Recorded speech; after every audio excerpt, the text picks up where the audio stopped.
Hey everyone, welcome back to a sim racing experience. My name's Jose and I'm a sim racer here in Miami.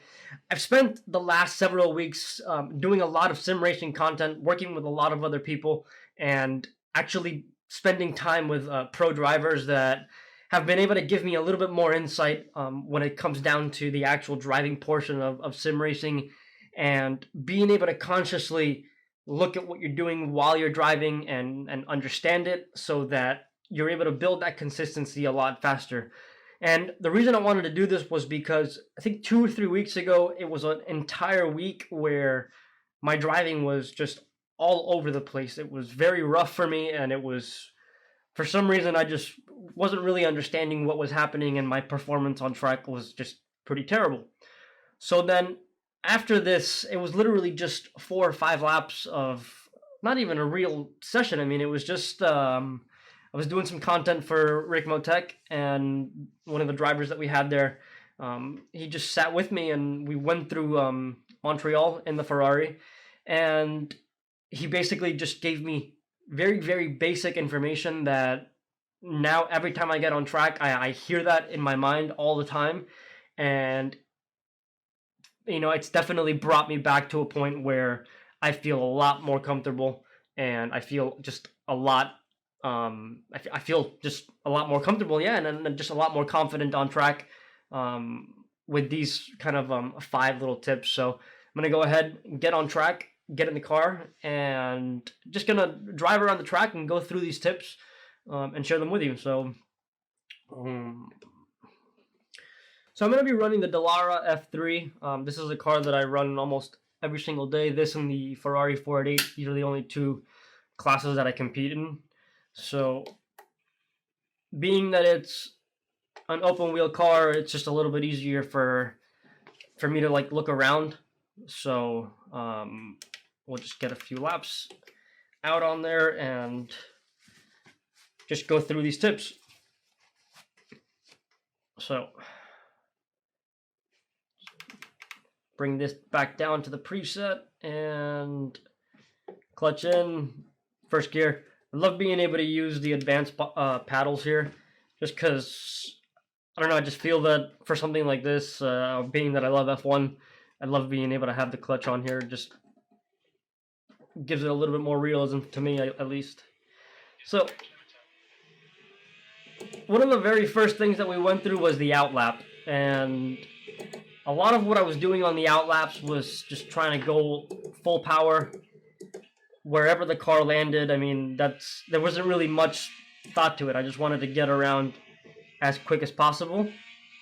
And what ended up happening was that I was coming in to every single corner at way too high of a speed, and of course the exit would be completely messed up because I was coming in at such a high speed that the car was totally unbalanced, and I was never able to find the perfect rhythm, and it just got into this whole kind of catch-22 situation where you're just in this endless loop, and it just became very rough. So when we were going through the testing session, first thing we did was outlap at 80%.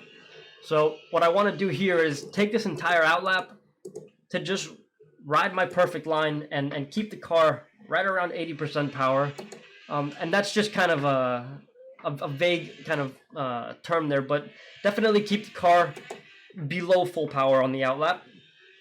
What this is going to do, it's going to allow me to just consciously look at where the car's going, see where it's going, see where it wants to go, and depending on how much power I have, you can see where the car wants to understeer or if it wants to oversteer, and you start getting a reference point of the tires.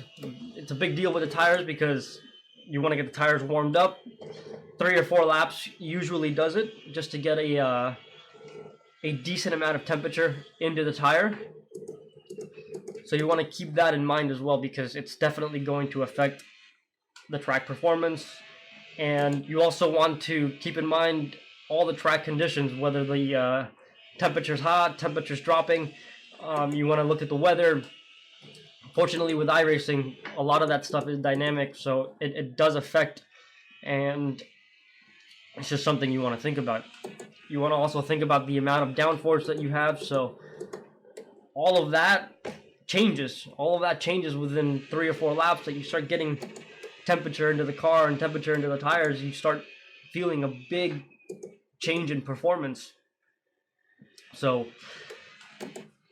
apart from going at 80%, what I'm doing here is just finding that perfect line, focusing on the perfect line. I'm not really worried about trying to go as fast as possible. Obviously here this is just a testing session, and in a race session it's going to be much more heated. It's going to be just a different scenario, but I think that these sessions like this are important in driver development, and it's something that I try to take part in as much as I can, especially in the practice sessions right before the races. That's usually what I do, since it's difficult to sometimes get on the simulator just to do some practices. Sometimes, time constraints don't allow for that, so I have to make use of that practice time, and really what I'm focusing on is finding that line and building that consistency across that line.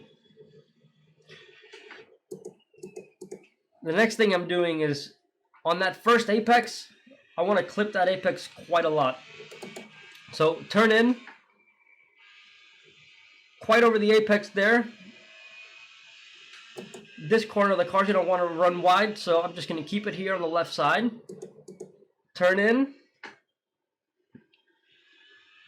A lot of apex there, and then just let the car ride out, and very little apex on the second one. Turn in. Close to the apex. A little bit of apex here.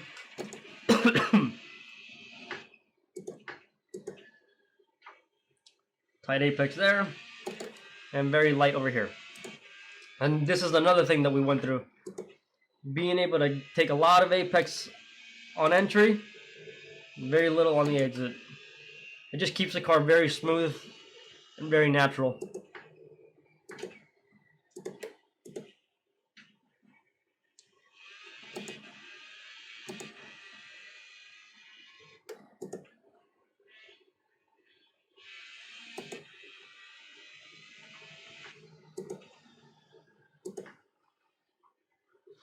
So once you have the perfect line and you have a better understanding of where the car wants to go, from here you're going to start really focusing on the exit, and you're going to start focusing on, after you get the car turned in, where does the car want to go? Where do you need to get the car pointed in order to get the fastest exit speed out of the corner and be able to get to the next corner before the next person? So a lot of apex here, a little bit of apex there, and then I'm flat again over here. And here I'm just trying to figure out where's all the track surface that I need to go on in order to maintain that turn as smooth as possible.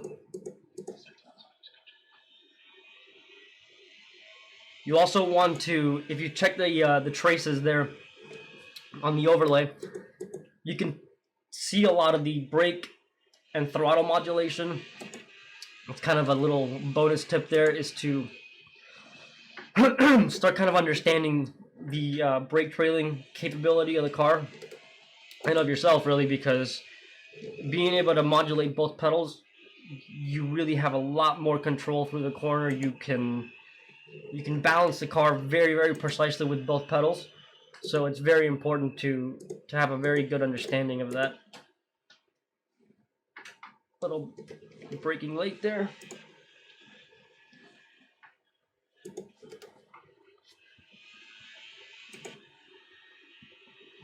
So at first when I started this video, I was mentioning that I was going way too deep into the corner. So I guess the entire point is that I've been working backwards. I want to work on my exits because I want to know where the car's going to go. And then from there, the next step is being able to work on the entry. So working backwards, exit first, and then trying to focus on the entry. What that's going to do is that you already know where the car is going to want to end up outside of the corner. You just now need to start as I completely spin. So right there, I extended my braking point, and the car, of course, did not like that amount of weight transfer. So I know from here, obviously this is a simulator, so it's a lot less expensive to do this on a simulator than in a real car. So now I know that I need to bring that braking point way back. I braked either too hard or I braked too late, and it upset the balance of the car, and this is, what ends up happening. So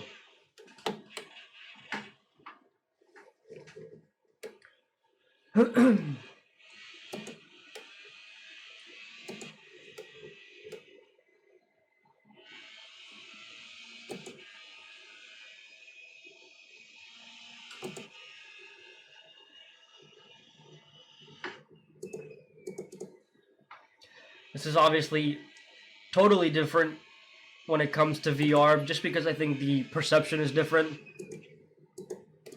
And in full honesty, I haven't played with a single screen like this in quite a while, so it's kind of fun, and it feels different. But I'm definitely enjoying it. So, oh no! All right, so here's what I'll do. Let me reset this. Back in the pits. So what I'll do is I'll just go through an out lap. I'll do a hot lap, and then I'll bring the car back in, and then just kind of go through that, and we'll kind of leave it silent so that you can see the actual, 100% focused driving. And if you have kind of any questions, or just kind of want to go a little bit deeper into what's happening, please make sure to leave the questions in the comments. I read through all that, so I'll definitely get back to you. So let's go.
Don't be afraid to play with your brake bias as well. It might help you find a better braking point and find a better braking balance.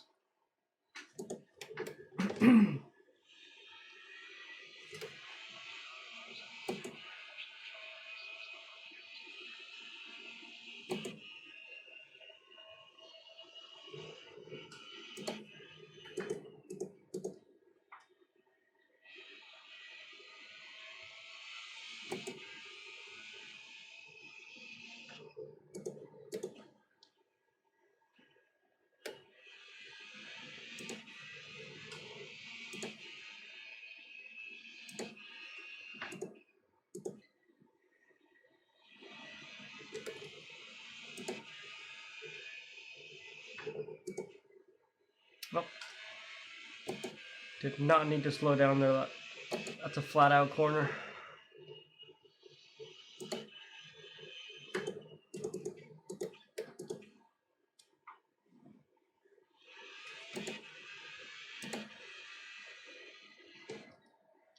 A lot of brake trailing and modulation here. That drifting, you can totally control that just by adding more brake pressure, and as soon as the car starts to warm up and the more you do it, it becomes a lot easier to understand. The more you do it throughout the race session, it becomes easier for the muscle memory just to take over and get the braking done properly. So I think this is going to be the last lap. We'll bring the car back in and do a small debrief.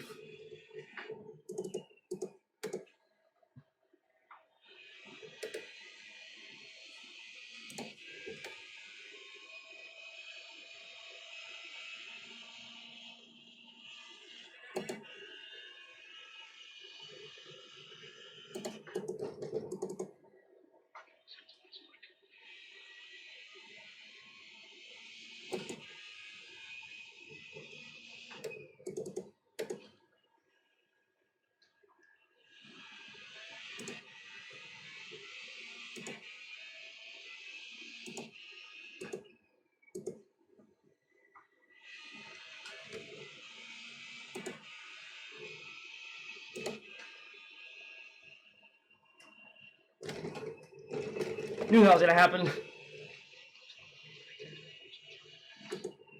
My perception is like still so off. But pretty good nonetheless, I would say.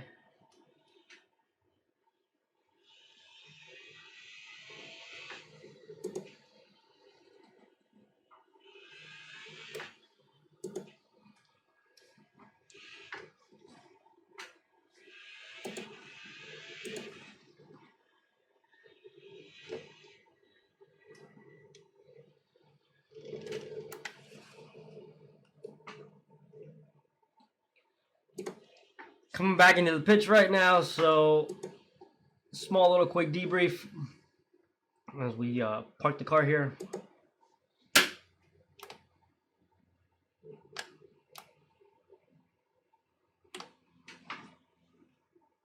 So a lot of just being able to slow myself down, and what I mean by that is, I guess when it comes to the race car, it's very easy to try and get things done as fast as possible and get out there and run through the track as quick as possible and try to make all your inputs as quick and as rough as possible. And what I have found to be the reality is that the softer you are and kind of the more gentle you are with the car, it speaks volumes, and it helps me tremendously. At least it makes me see the corner a lot better. It makes me read the corner a lot better. I can focus a lot more, and I'm not so worried about having to be so rough on the wheel and on the pedals and trying to overdrive and overthink everything that I'm doing. The car wants to drive. The car was designed to drive, and it's just up to you to just get it through those corners as smoothly as possible. And that's what builds the consistency, and that's what in turn ends up winning races and just getting that performance to where I think a lot of people want to be. I mean, if you're in a competitive environment like this, you want to be on top. So that's at least kind of my whole thing with racing, is building that consistency. With my OCD, it's such a perfect thing for me to get on track and just do laps and laps and laps, because it's the perfect thing, really. I mean, I'm doing the same thing over and over and over, and so it really, it's a lot of fun for me. And that level of consistency, being able to use these 5 tips, that's what I do every single race now, and that's kind of what I just have in my mind playing every single race. And it's been working. Definitely been working the last 2 weeks. Performance has been up, and I feel a lot better and a lot more confident. So that'll be it for this video. I hope you enjoyed it. If you found any kind of benefit in it, please hit the like button. Really helps the channel out. And if you want to continue to see sim racing content or mental health content, please consider subscribing. Also hit the notification bell so you know when I'm going to be going live or uploading another video. And I'll see you in the next one. See you later.